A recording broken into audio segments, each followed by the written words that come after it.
عمار اور کچھوا۔ ایک روز عمار اپنی پسندیدہ کہانیوں میں سے ایک کچھوا اور خرگوش پڑھ رہا تھا۔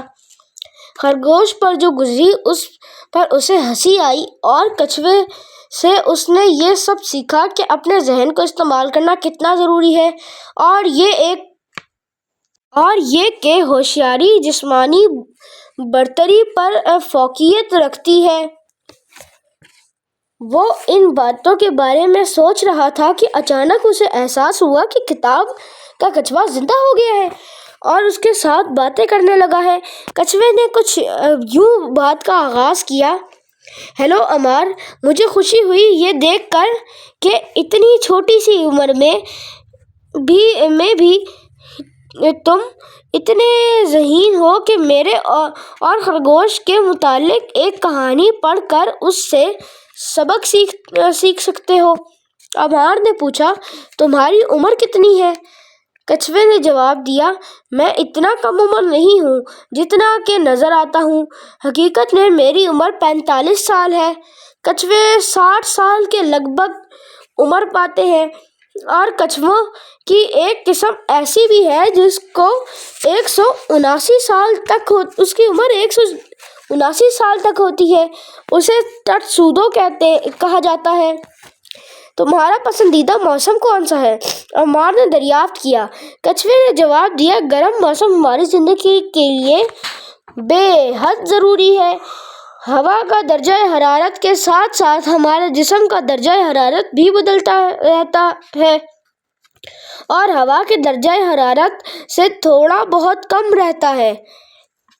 جب درجہ حرارت بڑھتا ہے تو ہمارا ہاضمے کا نظام تیزی سے کام کرنے لگتا ہے۔ جب اللہ نے ہمیں تخلیق کیا تو گرم موسموں میں ہماری زندگی آسان بنانے کے لیے اس نے ہمیں یہ وصف عطا کر دیا۔ ہمیں اللہ کے دیے سب تحفوں کی ضرورت ہوتی ہے مگر اس کے خزانے ہماری ضرورتوں سے کہیں بڑھ کر ہیں۔ تب عمار نے سوچتے ہوئے پوچھا، تمہارا پسندیدہ کھانا کون سا ہے؟ ہمیں زرد کدو بہت پسند ہوتا ہے۔ ہماری نظر بہت تیز ہوتی ہے اور زرد رنگ ہمیں سب سے پہلے دکھائی دیتا ہے۔ اس کا مطلب یہ ہوا کہ ہم اپنا من بھاتا کھانا آسانی سے تلاش کر سکتے ہیں، کچھوے نے جواب دیا۔ عمار کے پاس ایک اور سوال تیار تھا، کیا تم سردیوں میں سو جاتے ہو؟ کچھوے نے وضاحت کرتے ہوئے کہا، ہاں، اکتوبر کے بعد جب موسم ٹھنڈا ہو جاتا ہے تو کھانے کی تلاش مشکل ہو جاتی ہے۔ ہمارے جسم سست پڑنے لگتے ہیں اور پھر خود کو محفوظ رکھنے کے لیے ہم کئی ماہ طویل نیند سو جاتے ہیں۔ ہمارے دل کی دھڑکن اور سانس کی رفتار سست پڑ جاتی ہے۔ ہم اکتوبر سے لے کر مارچ تک سوئے رہتے ہیں۔ چونکہ اللہ نے ہمیں اسی طرز پر بنایا ہے اس لیے سردیوں میں ہمیں خوراک کی قلت کے دنوں میں بیدار نہیں رہنا پڑتا ورنہ ہم بھوکے مر جائیں۔ اللہ نے ہمیں درست وقت پر سلانے کا انتظام کر کے کئی نسلوں سے ہماری زندگی محفوظ کر رکھی ہے۔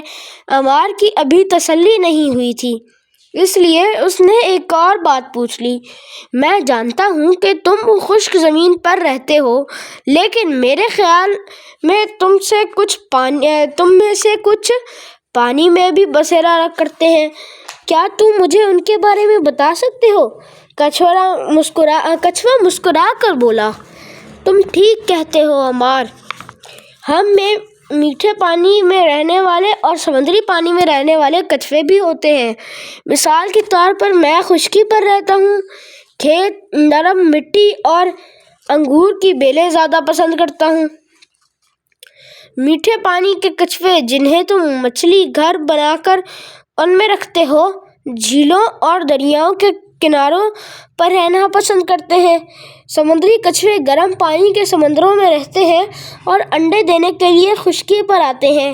میں تمہیں کیریٹا نسل کے سمندری کچھووں کے متعلق ایک دلچسپ بات بتاتا ہوں۔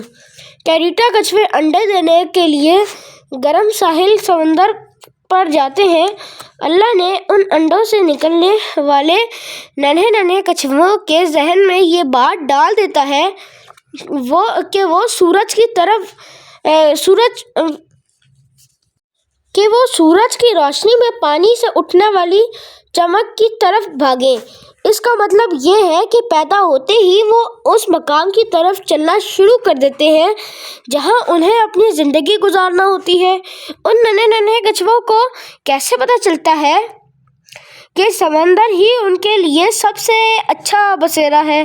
وجہ صرف یہی ہے کہ ہمارا پروردگار یہ بات ان کے ذہنوں میں ڈال دیتا ہے۔ عمار نے کہا، تم ٹھیک کہتے ہو۔ جس کے پاس بھی سوچنے کو عقل ہوگی وہ جان جائے گا کہ دنیا اللہ کے کرشموں سے بھری پڑی ہے۔ ہمیں ہمیشہ یہ بات یاد رکھنی چاہیے کہ تم اور میں، تمام جانور اور درخت اور سب چیزیں اللہ کی نشانیاں ہیں۔ تم سے گفتگو کر کے مجھے اچھا لگا۔ مجھے اتنی ساری باتیں بتانے کے لیے بہت شکریہ۔ اللہ حافظ۔ اللہ حافظ ہوشیار بچے، کچھوے نے